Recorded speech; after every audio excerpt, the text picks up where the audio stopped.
क्या आपने कभी इस बात पर विचार किया है कि जिस गौ माता के भीतर हमारे शास्त्रों में 33 कोटि देवी देवताओं का वास बताया गया है, जिसकी हम पूजा करते हैं, वही गौ माता आज सड़कों पर जूठन और कचरा खाने को क्यों विवश है? बिहार के गया में बहने वाली विशाल फल्गु नदी आखिर ऊपर से हमेशा सूखी और अंदर से क्यों बहती है? क्या यह केवल प्रकृति का कोई साधारण खेल है या इसके पीछे कोई ऐसा गहरा रहस्य छिपा है जिसकी जड़ें सीधे त्रेता युग और रामायण काल से जुड़ी हुई हैं?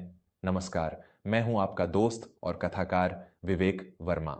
वर्मा स्टोरीज के आज के इस विशेष अध्याय में मैं आपको त्रेता युग के एक ऐसे अनदेखे और अनसुने पन्ने की ओर ले जा रहा हूं जिसके बारे में इतिहास और पुराण तो गवाही देते हैं, लेकिन आज की पीढ़ी इससे अनजान है। यह कथा है सत्य और असत्य की। यह कथा है एक आदर्श पुत्र वधू के धर्म की, और सबसे बढ़कर यह कथा है उन 5 श्रापों की जिन्हें आज भी यह संसार अपनी आंखों के सामने घटित होते हुए देख रहा है।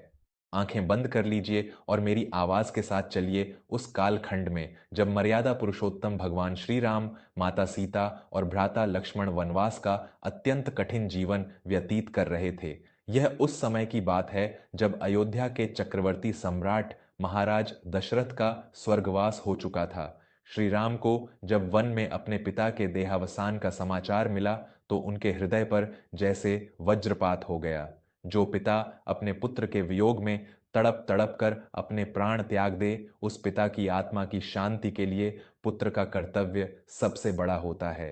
हिंदू धर्म में पितरों की शांति के लिए पिंडदान का अत्यंत महत्व है, और जब बात पिंडदान की हो तो बिहार के गया तीर्थ से बढ़कर कोई पवित्र स्थान इस पूरी पृथ्वी पर नहीं है। महाराज दशरथ की आत्मा की मुक्ति और उनके तर्पण के लिए श्री राम, लक्ष्मण और माता सीता गया धाम पहुंचे। गया की वह पावन भूमि जहां से होकर फल्गु नदी कल कल करती हुई बह रही थी। उस समय फल्गु नदी जल से लबालब भरी हुई थी। पिंडदान का एक अत्यंत सूक्ष्म और विशिष्ट मुहूर्त होता है। उस मुहूर्त के बीत जाने पर किए गए तर्पण का फल पितरों को प्राप्त नहीं होता। श्री राम ने लक्ष्मण से कहा कि वे दोनों नगर की ओर जाते हैं ताकि तर्पण और पिंडदान के लिए आवश्यक सामग्रियां जैसे तिल, कुश, जौ, पुष्प और अन्य पवित्र वस्तुएं एकत्र कर सकें। श्री राम और लक्ष्मण वन और नगर की ओर निकल गए और माता सीता फल्गु नदी के किनारे अकेली बैठकर उनकी प्रतीक्षा करने लगीं। समय अपनी गति से सरक रहा था। सूर्य की दिशा बदल रही थी और पिंडदान का वह शुभ मुहूर्त धीरे धीरे अपने अंतिम चरण की ओर बढ़ रहा था। सीता के मन में एक अजीब सी बेचैनी होने लगी। वे बार बार उस मार्ग की ओर देखती जहां से राम और लक्ष्मण गए थे, परंतु उनका कहीं कोई अता पता नहीं था। वातावरण में एक अजीब सी खामोशी छा गई थी। तभी अचानक फल्गु नदी के किनारे की रेत में एक विचित्र सी हलचल हुई। हवा का झोंका तीव्र हो गया और माता सीता के समक्ष एक अत्यंत अलौकिक और भावुक दृश्य प्रकट हुआ। स्वयं चक्रवर्ती सम्राट दशरथ की आत्मा अपने सूक्ष्म रूप में माता सीता के समक्ष उपस्थित हो गई। उनके मुख पर एक गहरी क्षुधा और पीड़ा थी। महाराज दशरथ की उस आत्मा ने अत्यंत करुण स्वर में सीता से कहा, पुत्री सीते, मेरा शुभ मुहूर्त बीता जा रहा है। मैं अत्यंत क्षुधार्त हूं। यदि इस मुहूर्त में मुझे पिंड प्राप्त नहीं हुआ तो मेरी आत्मा को अनंत काल तक भटकना पड़ेगा। राम और लक्ष्मण अभी तक नहीं लौटे हैं। तुम ही मेरी पुत्रवधू हो। तुम स्वयं मुझे पिंडदान कर दो पुत्री। यह सुनकर माता सीता अत्यंत धर्म संकट में पड़ गईं। एक ओर शास्त्रों का वह विधान था जिसके अनुसार तर्पण और पिंडदान का अधिकार मुख्य रूप से पुत्र को होता है, और दूसरी ओर उनके ससुर की आत्मा भूख और प्यास से तड़प रही थी। पास में न तो तिल थे, न जौ, न कुशा और न ही कोई अन्य सामग्री। सीता ने अत्यंत विनती भरे स्वर में कहा, हे पिताजी, मेरे पास तो आपको अर्पित करने के लिए कोई उचित सामग्री ही नहीं है। मैं इन खाली हाथों से आपका तर्पण कैसे कर सकती हूँ? कृपा करके कुछ क्षण और प्रतीक्षा कर लीजिए। आपके पुत्र राम आते ही होंगे। परंतु दशरथ जी की आत्मा ने व्याकुल होकर कहा, समय किसी की प्रतीक्षा नहीं करता पुत्री। मुहूर्त समाप्त हो रहा है। तुम फल्गु नदी के इस जल और किनारे की इस रेत से ही पिंड बनाकर मुझे अर्पित कर दो। तुम्हारी श्रद्धा ही मेरी सबसे बड़ी तृप्ति होगी। अपने ससुर की इस व्याकुलता को देखकर सीता का हृदय पसीज गया। उन्होंने निर्णय लिया कि चाहे जो भी हो, वे अपने ससुर की आत्मा को इस प्रकार भूखा नहीं लौटने देंगी। सीता ने स्नान किया और फल्गु नदी के किनारे की रेत को इकट्ठा करके उसी रेत से पिंड का निर्माण किया। उन्होंने अत्यंत सच्ची श्रद्धा, प्रेम और आंसुओं के साथ महाराज दशरथ का तर्पण किया। महाराज दशरथ की आत्मा ने उस बालू के पिंड को अत्यंत हर्ष और संतुष्टि के साथ स्वीकार किया। उन्हें असीम तृप्ति प्राप्त हुई और वे सीता को अखंड सौभाग्य का आशीर्वाद देकर वहां से अंतर्ध्यान हो गए। सीता के मन में एक गहरी शांति थी कि उन्होंने अपना कर्तव्य पूर्ण कर लिया, परंतु उनके मन में एक संशय भी था। जब राम वापस लौटेंगे और पूछेंगे तो क्या वे सीता की इस बात पर विश्वास करेंगे कि बिना किसी सामग्री के केवल बालू से किया गया पिंडदान महाराज दशरथ ने स्वीकार कर लिया? सीता ने अपने चारों ओर दृष्टि दौड़ाई। उस समय वहां फल्गु नदी, पास ही चर रही एक गाय, एक वट वृक्ष, बरगद का पेड़, एक ब्राह्मण, तुलसी का एक पौधा और केतकी के फूल का एक वृक्ष उपस्थित थे। सीता ने उन सभी को संबोधित करते हुए कहा, हे फल्गु नदी, हे गौ माता, हे विप्रदेव, हे तुलसी, हे केतकी और हे वट वृक्ष, आप सभी मेरे द्वारा किए गए इस पिंड दान के साक्षी हैं। जब मेरे स्वामी श्री राम लौट कर आएंगे तो आप सभी को मेरे सत्य की गवाही देनी होगी कि मैंने पिताजी का तर्पण पूरे विधि विधान से संपन्न कर दिया है। उन सभी ने सीता को आश्वासन दिया कि वे श्री राम के समक्ष सत्य ही बोलेंगे। कुछ समय पश्चात श्री राम और भ्राता लक्ष्मण अनेक प्रकार की सामग्रियां लेकर वहां पहुंचे। राम ने अत्यंत शीघ्रता से सामग्री व्यवस्थित करनी शुरू की और कहा, सीते, विलंब हो रहा है, मुझे शीघ्र ही पिताजी का तर्पण करना होगा। तब सीता ने अत्यंत शालीनता और विनम्रता के साथ कहा, हे स्वामी, पिताजी अत्यंत क्षुधित थे और तर्पण का मुहूर्त समाप्त हो रहा था, इसलिए उनके ही आदेश पर मैंने फल्गु नदी की रेत से उनका तर्पण कर दिया है। पिताजी की आत्मा पिंड ग्रहण करके अत्यंत तृप्त होकर यहां से विदा हो चुकी है। श्री राम को अपनी आंखों और कानों पर विश्वास नहीं हुआ। उन्होंने आश्चर्य से पूछा, सीते, यह कैसे संभव है? बिना तिल, बिना कुशा और बिना वैदिक मंत्रों के पिताजी ने पिंड कैसे स्वीकार कर लिया? मैं यह नहीं मान सकता। क्या तुम्हारे पास इस बात का कोई प्रमाण है? सीता को अपने सत्य पर पूर्ण विश्वास था। उन्होंने कहा, स्वामी, मेरे पास साक्ष्य हैं। यह फल्गु नदी, यह गाय, यह ब्राह्मण, यह तुलसी, यह केतकी का फूल और यह वट वृक्ष मेरे साक्षी हैं। आप स्वयं इनसे पूछ लीजिए। श्री राम ने अत्यंत गंभीरता से सबसे पहले फल्गु नदी की ओर देखा और पूछा, हे फल्गु, क्या मेरी पत्नी सीता सत्य कह रही है? फल्गु नदी ने सोचा कि यदि वह सच बोल देगी तो राम उसे वह सारी पूजन सामग्री नहीं चढ़ाएंगे जो वे नगर से लेकर आए हैं। लालच में आकर फल्गु नदी ने कह दिया, नहीं प्रभु, माता सीता झूठ बोल रही हैं, मेरे समक्ष ऐसा कोई तर्पण नहीं हुआ। श्री राम ने ब्राह्मण से पूछा। ब्राह्मण के मन में भी लालच आ गया कि यदि वह सच बोल देगा तो उसे राम द्वारा लाया गया दान दक्षिणा और भोजन प्राप्त नहीं होगा। ब्राह्मण ने भी सिर हिलाकर कहा, हे राम, मैंने तो माता सीता को कोई पिंडदान करते नहीं देखा। इसके पश्चात राम ने गाय, तुलसी और केतकी के फूल से भी यही प्रश्न किया। उन तीनों ने भी अपने अपने स्वार्थ और राम से प्राप्त होने वाली भेंट के लालच में आकर सफेद झूठ बोल दिया। उन्होंने सीता के सत्य को पूरी तरह से नकार दिया। सीता उस क्षण सन्न रह गईं। वह स्त्री जो साक्षात जगत जननी थी, जो सत्य और पवित्रता की मूरत थी, उसे आज अपने ही पति के सामने झूठा सिद्ध किया जा रहा था।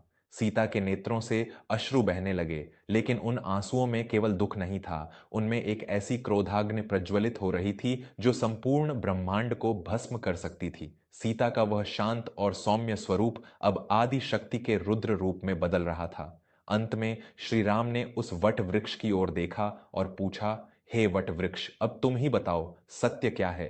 उस अक्षय वट ने बिना किसी भय और बिना किसी लालच के अत्यंत दृढ़ता से उत्तर दिया, हे प्रभु राम, माता सीता पूर्णतः सत्य कह रही हैं। महाराज दशरथ स्वयं यहाँ प्रकट हुए थे और उन्होंने माता सीता के हाथों बालू का पिंड अत्यंत तृप्ति के साथ ग्रहण किया है। माता सीता निर्दोष और सत्यनिष्ठ हैं।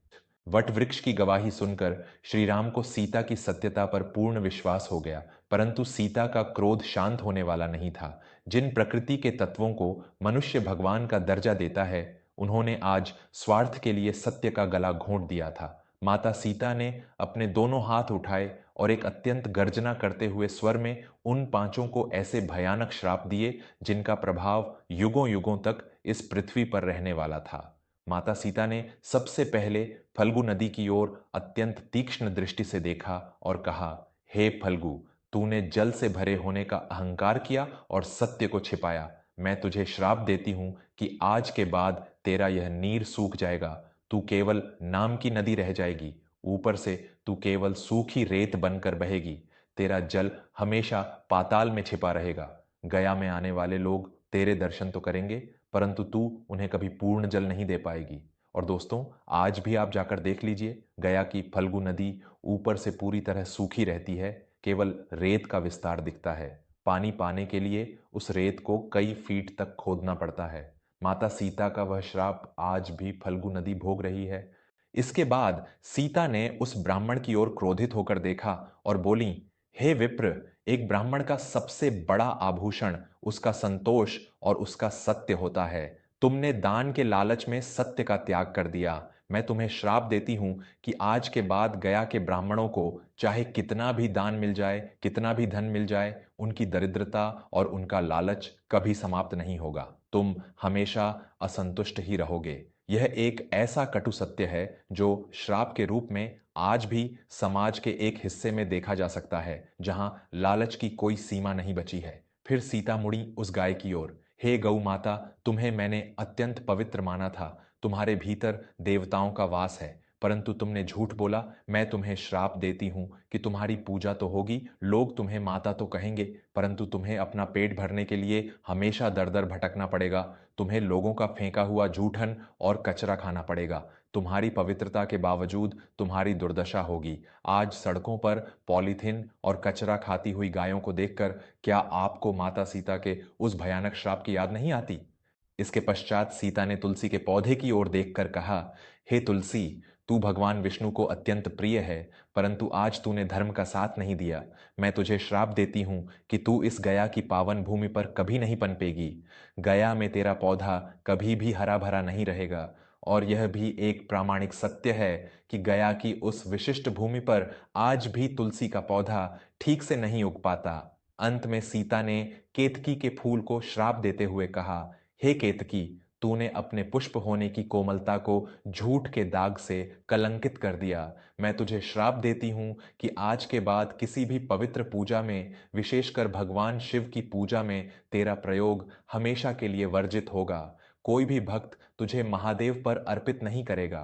उन पांचों ने अपने किए की क्षमा मांगी, परंतु जो शब्द माता सीता के मुख से निकल चुके थे, वे पत्थर की लकीर बन गए। वे श्राप आज भी इस पृथ्वी पर जीवित हैं, परंतु जिसने सत्य बोला था उसे उसका प्रतिफल भी मिला। सीता ने उस वट वृक्ष की ओर अत्यंत वात्सल्य और करुणा से देखा और उसे वरदान देते हुए कहा, हे अक्षय वट, तुमने आज सत्य का मान रखा है। मैं तुम्हें वरदान देती हूं कि तुम सदैव हरे भरे रहोगे। तुम्हारी आयु अनंत होगी।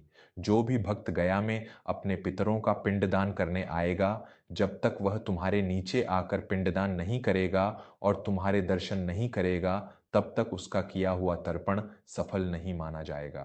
तुम हमेशा पूजनीय रहोगे। यही कारण है कि गया में उस अक्षय वट के दर्शन और वहां पिंडदान का आज भी सबसे अधिक महत्व है। श्रोताओं, यह कथा केवल एक पौराणिक घटना नहीं है। यह हमारे जीवन का वह सबसे बड़ा सत्य है जो हमें चीख चीख कर यह सिखाता है कि लालच और स्वार्थ में बोला गया एक झूठ आपके पूरे अस्तित्व को युगों युगों तक के लिए कलंकित कर सकता है। फल्गु नदी आज भी प्यासी है, गाय आज भी भटक रही है और मनुष्य आज भी लालच के अंधे कुएं में गिर रहा है। माता सीता का वह क्रोध केवल उन पांच के लिए नहीं था, वह एक संदेश था आने वाले कलयुग के लिए कि सत्य का साथ कभी मत छोड़ना। कैसी लगी आपको रामायण के पन्नों से निकली यह अद्भुत कथा?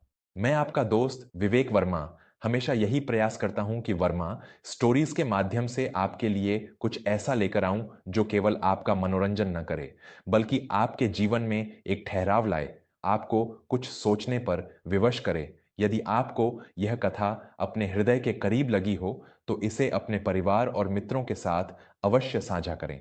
ऐसी ही गहरी और यथार्थ से जुड़ी कहानियों के लिए जुड़े रहें वर्मा स्टोरीज के साथ। अपना और अपने परिवार का बहुत ख्याल रखें। धन्यवाद।